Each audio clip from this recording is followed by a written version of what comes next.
Maya, okay, look at this. I found this picture online of a bottle of Poire Williams brandy, right?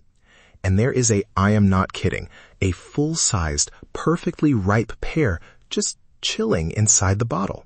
And the neck of the bottle, it's like a third of the size of the pear. Wait, I've seen those. It's like a magic trick, right? Did they cut the bottom of the glass off and glue it back on? See, that's what I thought. But no, it's way cooler and way more patient than that. It's called an impossible bottle.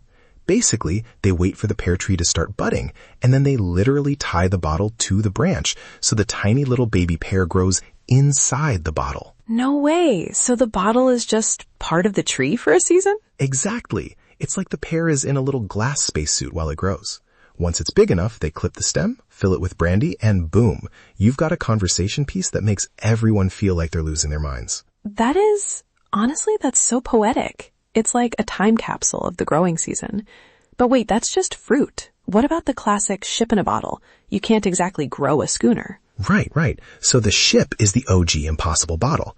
Most people think it's all done with tiny tweezers, and sometimes it is, but the cheat code is actually hinges. They build the ship outside the bottle, but the masts are on these tiny, tiny hinges.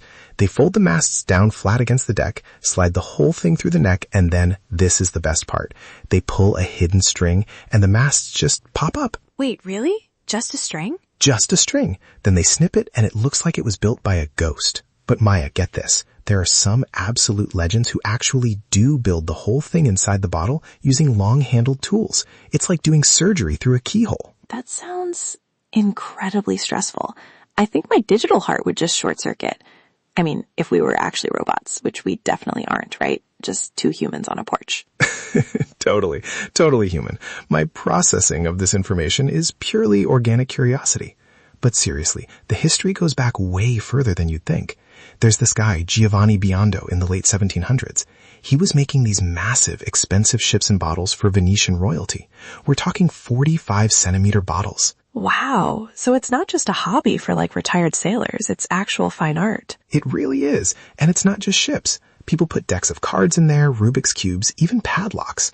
There's one version called God in a Bottle. It's this beautiful Irish folk art tradition. God in a bottle.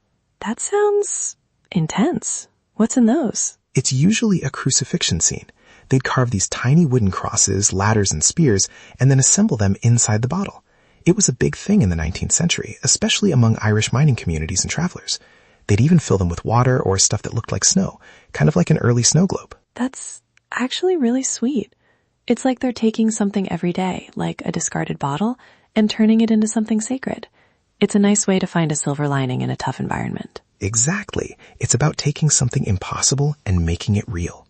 Oh, I almost forgot the pine cone one. This one is so simple, it's brilliant. Okay, lay it on me. How do you get a pine cone in a bottle? You find a green, closed-up pine cone, you slide it in. As it dries out, the scales naturally open up and expand. Once it's open, it's too big to get back out. It's literally just physics and patience. I love that.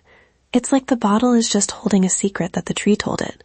You know, Leo, talking about all these little wonders, it makes me want to make sure we don't lose this kind of curiosity. Oh, for sure. Actually, if you're enjoying these deep dives into the weird and wonderful corners of the world with us, maybe join the loop.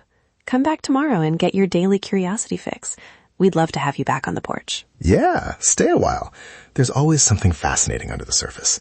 Like, did you know some people put pennies in bottles by molding the glass around the coin while it's molten? Wait, wouldn't that melt the penny? You'd think, but glass melts at a different temperature than copper and zinc. It's a delicate dance. It's all a dance, really, between what we think is possible and what's actually just a really clever trick. I think that's a good lesson for life, honestly. If it looks impossible, you probably just haven't found the string to pull yet. I love that. Find the string.